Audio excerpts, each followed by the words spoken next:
Welcome back to 5 Talking Points, the series where I take 5 things from the previous F1 race weekend and talk about them. After the chaos of Azerbaijan, F1 headed to Circuit Paul Ricard, a track notorious for being hard to overtake. Would that be the case again this year? Well, let's find out and talk about it.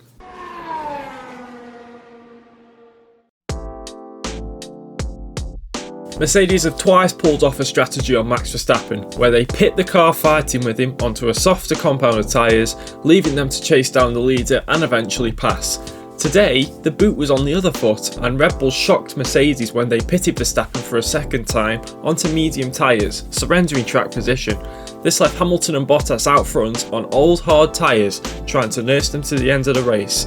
But the whole time, Verstappen was hunting them down, and on the second to last lap, Verstappen passed Hamilton to retake the lead of the race, 19 laps after he pit and was 20 seconds behind. Another thing that couldn't be predicted was how powerful the undercut would be this weekend. Almost everyone who made a pit stop before another car overtook them. The first to make a pit stop was Charles Leclerc, who had just been passed by Daniel Ricciardo. Ricciardo himself pitted a few laps later, with his engineer telling him to box to overtake Pierre Gasly in front. Ricciardo came out of the pits behind Leclerc. Gasly and Carlos Sainz, who was ahead of him, pit the next lap and both came out behind Ricciardo. The biggest one though was Max Verstappen pitting a lap before Lewis Hamilton and coming out ahead. Ferrari going backwards is so 2020, right? Well, until this weekend, right, but not anymore. Sainz and Leclerc started 5th and 7th respectively, but they finished the race in 11th and 16th. What went wrong?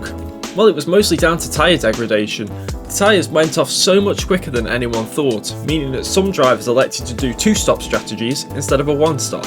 Leclerc was one of those drivers, and after his second stop he rejoined in 16th place. But even then, he couldn't gain any places afterwards. Sainz only made 1 stop, but kept losing places. It was the first time Ferrari failed to score this season, and with the McLaren finishing 5th and 6th, they lost 3rd place in the Constructors to the Woking outfit. Speaking of McLaren, let's talk about Daniel Ricciardo. I think it's fair to say he's had a tough time of it so far this season, taking time to get used to the car and falling behind his teammate Lando Norris. The French Grand Prix was the first race this season where he looked like he got to grips with his car. He started the race in 10th, which looked like he was continuing to struggle, but he made several overtakes through the race, including a trademark Ricciardo move on Fernando Alonso, catching him on the back straight before faking to the outside and braking late into the inside of the corner and gaining the place. Hopefully he can continue like this and get back to fighting for the big points again soon. The news of rain being forecast lit up everyone's eyes, as most had already conceded that the race was going to be boring, keeping in line with the previous races at Paul Ricard. But this is 2021 and we all know that anything can happen at any point. If the race at Imola was one of the best races of the season so far, then you know to expect the unexpected. And believe it or not, we actually got a really good race, with plenty of overtakes happening up and down the field for crucial points and crucial positions in the race and championship. And also take into account that there once again was no safety cars or yellow flags and even no retirements.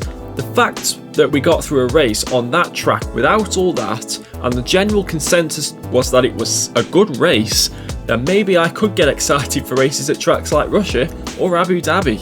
Well, that is it for this week's edition of 5 Talking Points. We'll be back next week, of course, for the Styrian Grand Prix. If you guys enjoyed it, make sure to smash that like button down below. Subscribe if you like what you see and you want to see more. And if you don't want to miss a video, hit that little bell next to the subscribe button. You'll get a notification whenever I upload. Until next time, thanks so much for watching.